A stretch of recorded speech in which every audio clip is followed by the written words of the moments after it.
Have you ever wondered why you aren't losing any weight? Why these influencers and all these programs people are selling, they do not work for you? Well, in today's video, I'm going to show you guys the biggest myths that are going around the fitness industry that are hurting your gains. Starting with number one is spot reduction myth, right? A lot of people be thinking that they could just burn belly fat or burn some arm fat, whatever they can, just in a matter of a few minutes or just in general. This does not work because fat loss is more uniformly, basically meaning happens more at the same time.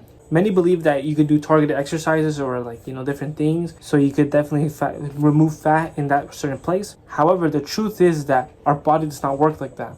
Our body burns fat uniformly, basically meaning all over at the same time, right? So instead of focusing on spot reduction, focus more on the caloric deficit, right? If you want to learn how, I would definitely recommend you to go to TDE and type in your gender, age, weight, height, and activity.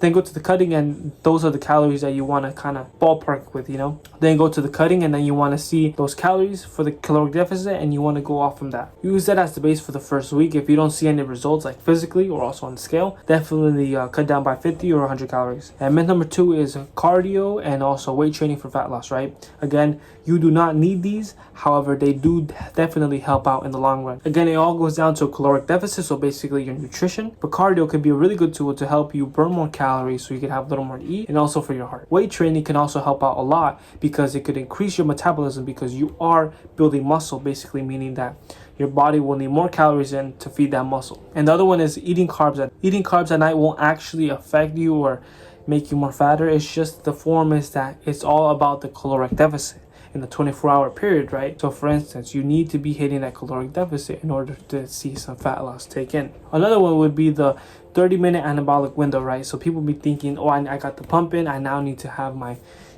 protein or whatever it is, and if I don't, I'm gonna lose gains. That is just false. What you definitely do need is just to make sure your overall consumption of protein is all good for the day. And one of the biggest ones that kind of irritates me is the detox diets and cleanses, right? A lot of people be thinking that these little 1 week supply of it is gonna help you, look good for your wedding and all this different type of thing, but it's just false. So in reality, it's more over the fact that they dehydrate you.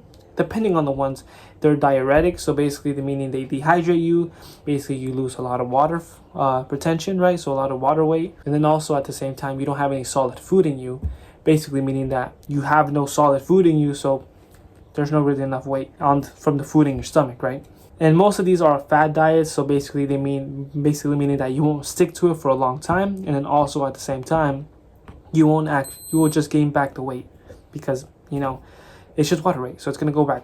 Another one would be skipping meals for faster fat loss, and this is just fake. What you instead would need to do is also just, again, caloric deficit. That's the main thing right here, caloric deficit, right? However, I would definitely recommend a healthy eating pattern just to make sure you don't overeat, because that's what happened to me before. What instead you need to do is a caloric deficit. You need to focus on the caloric deficit that you have, and this would ensure for fat loss to go in. And it's slow, to be honest, it is slow. However, you just need to trust the process, track your progress, and have a good eating pattern so you don't overeat. Another one would be weight gain from lifting weights, right? So this is partly true. However, you won't think it's actually that bad. As I said before, weightlifting is actually really good because it could boost up your metabolism because you have more muscle and your body needs more calories to, burn off, right? Or to, consume, to use for energy. And you will gain some muscle and you will see some, pounds go up, but it's not going to be a lot. It's not going to be a significant amount because obviously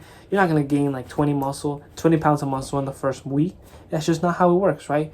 Muscle is slow. If you're a beginner, you might see more progress and more, more pounds get up, but it's not going to be a lot. If anything, it's going to be a good amount of weight that you're going to add onto the scale. It's not going to be fat. Another one is 6-pack abs and crunches, right? We all fell into this in 6th grade, right? So whenever, you think you need to do endless ab crunches in order to get a good 6-pack or X, Y, and Z, or to lose, some body fat there, it's just false. And again, it's caloric deficit, right? If you want to see your abs visible, you need to be in the caloric deficit. That is what it is key. You need to be in a caloric deficit and definitely a low body fat percentage in order to see some good definition in your abdominals, right? Obviously, you do want to train them. That is very important.